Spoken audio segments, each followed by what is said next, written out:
Assalamu alaikum, peace be with you. Hello, I'm your brother in faith, Shabir Ali. Today, I bring you another book review, and today we're looking at this book, The Post-Mortem Vindication of Jesus in the Sayings Gospel Q. It's written by Daniel Smith, who is a fellow Canadian, yay for Canada. And this book is a very interesting one, and it follows, in a way, from my previous discussion about the Q Gospel. Because here in the Sayings Gospel Q, we are looking at how Jesus was thought about to have been vindicated in the end. So if we think about the crucifixion of Jesus as depicted in the Gospels, within the Gospels, there is the idea that Jesus, on whom be peace, is by being crucified, this is somehow a blot against him, but God rescued him by raising him from the dead, and that vindicates Jesus. That proves that God is with him after all, and though his enemies conspired and got him killed, trying to prove that he's a false Messiah, nonetheless, God, by raising him from the dead, proves to the world that God is with him, and Jesus, after all, is a man of God, and so on. So in the Q sayings, however, how is that vindication thought about?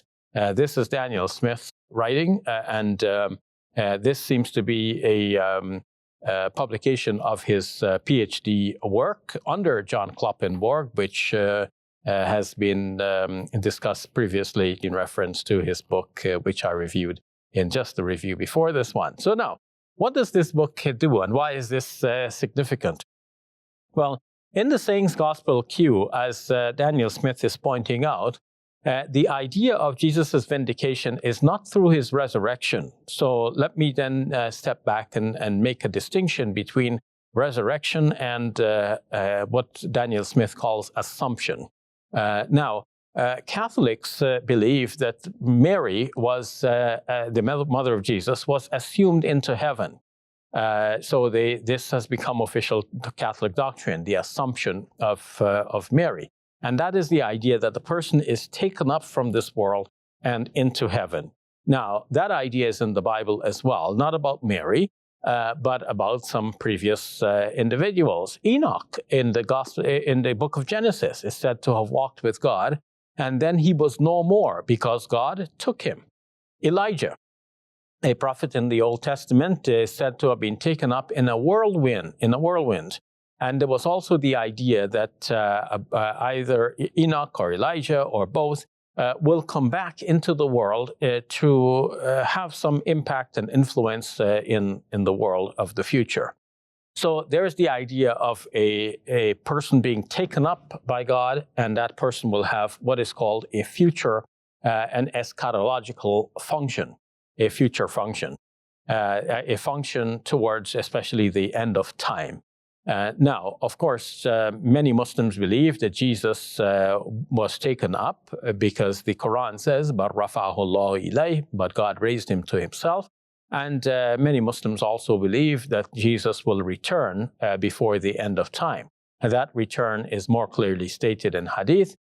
But there are only some vague hints of this in the Quranic text, and some scholars do not believe that the Quranic text even speaks about this at all, and they interpret those hints in a different way. But now you can think about assumption, a person being taken up, being raised up into heaven, and then eventually, as a separate act, God will send that person back into the earth. Now, on the other hand, resurrection it involves now a three-part act. So first, God resurrects the dead person, that is Jesus, on whom be peace. So this is a kind of reversal of death. And then, in a separate act, some 40 days later, God raises Jesus up into heaven, and then in the future, Jesus will come back. So now we have a three-part plan here. First, the reversal of the death, then the raising into heaven, and then descending back. But the assumption would have been the first of a two-part act in which God raises Jesus up into heaven, and then he will send him back down again. So there's no separate resurrection, which is a reversal of death, Jesus coming out, meeting with his disciples, and then eventually taken up into heaven. So what is Daniel Smith's point? Daniel Smith's point is that in the Q Gospel, what we have is not a resurrection of Jesus from the dead, but an assumption of Jesus into heaven. Now, when was Jesus assumed into heaven? It is possible that Jesus was assumed from the tomb. Now, let me step back for a moment and point out that Daniel Smith cites some early Christian documents, for example, the Gospel of Peter, which depicts Jesus as having ascended into heaven from the cross. But of course, as Daniel Smith points out, that wouldn't have been a bodily ascension because the body was still on the cross, but it would have been the ascension of the soul of Jesus. So the body remains there, but the soul goes into heaven. So that's a sort of an ascension. So Jesus was taken up, but the taken up language is there, showing that assumption is a way of thinking about Jesus being vindicated by God in those documents. But in the Q document, it is not that Jesus is taken up from the cross, but it seems more likely that Jesus was taken up from the tomb. Now, Daniel Smith is not putting it in that particular way, but he says, let's look at Mark's Gospel. In Mark's Gospel, when the tomb is visited by the women on the Sunday morning, they find the tomb to be empty, and an angel says to them that Jesus is not here, he has risen. Now, the absence of the body, without the resurrection, with the post-resurrection appearances that are found in the other Gospels, this Daniel Smith points out to be more in harmony with the idea of the assumption. So what does the assumption entail? The body is gone, just like Enoch. Enoch walked with God and he was no more because God took him. So Enoch cannot be found. In a similar way, Jesus now cannot be found. So what is the natural conclusion from that? It is that God took him. However, Mark is writing from the point of view that Jesus has resurrected from the dead. And he has incorporated that view and that scenario in which the body is missing into his narrative promoting a resurrection view. And Daniel Smith tries to show, and he does so successfully, that there were two views now. One, that Jesus was taken up into heaven. That is not the view of resurrection. And another view, which is the view of resurrection involving the reversal of death. And Mark combined these two views into a single narrative. And eventually it is the resurrection view that became the popular view. But an early Christian view was that Jesus was assumed. He was taken up into heaven. And when we see that in Mark's presentation, we can envision Jesus having been taken up from the tomb. Now, that's not the end of the matter, because for me, it is very interesting that Daniel Smith quoted a German scholar, Dieter Zeller, who argued that in the Q saying, especially Q 1334, the statement does not entail the death of Jesus.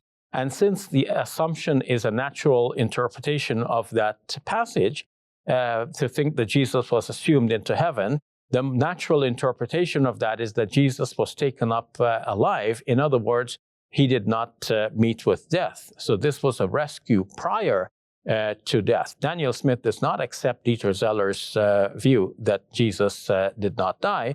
But the view, I think, is very interesting to me and will be interesting to Muslims because the Quran says, "Ma qataluhu wa ma salabuhu walakin shubbiha lahum."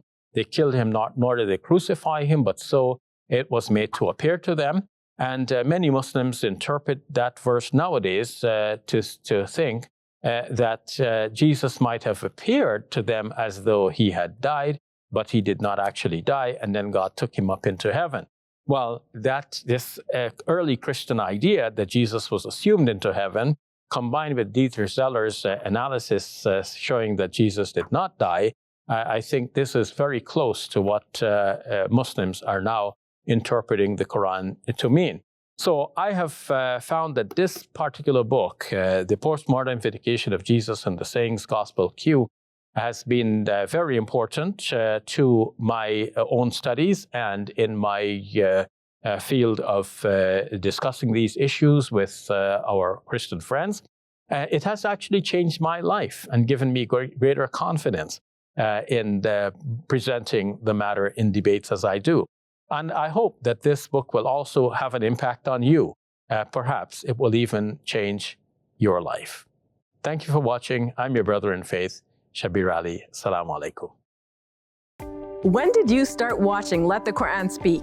A year ago? 5, 10, 20 years ago? So many of you message us and comment and email us to tell us how much Let the Quran Speak means to you. You tell us you were disillusioned with Islam, but we've helped you return. You tell us you became Muslim after watching our show. We hear from people who knew about Muslims only from the media and have found their misperceptions shattered. We hear from people who disagree with us but respect and admire us for the values we represent. We get requests from chaplains, teachers, and journalists. Let the Quran Speak has grown tremendously.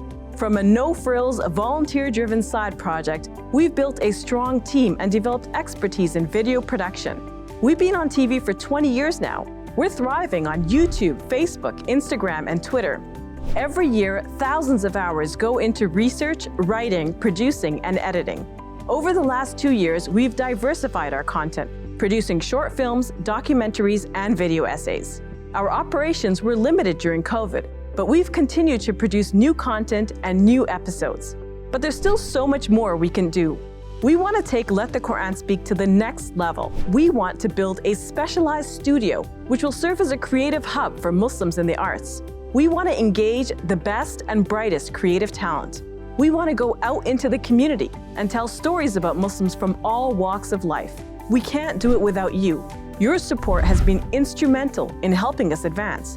And now we're reaching out to you again. We need your help to continue growing. This Ramadan, we are launching a campaign to raise $170,000. We have around 170,000 subscribers on YouTube. If each person gave as little as $1, we would be well positioned to advance Let the Quran Speak. If you enjoy our content and think our work is important, we invite you to join our journey. Empower us to showcase Muslims' lives. Help us share the message of Islam in a way that people can connect with and understand. Support us today, and together we can take Let the Quran Speak to the next level. Your contribution is tax deductible and zakat eligible. Most importantly, you will get a share in the reward from God.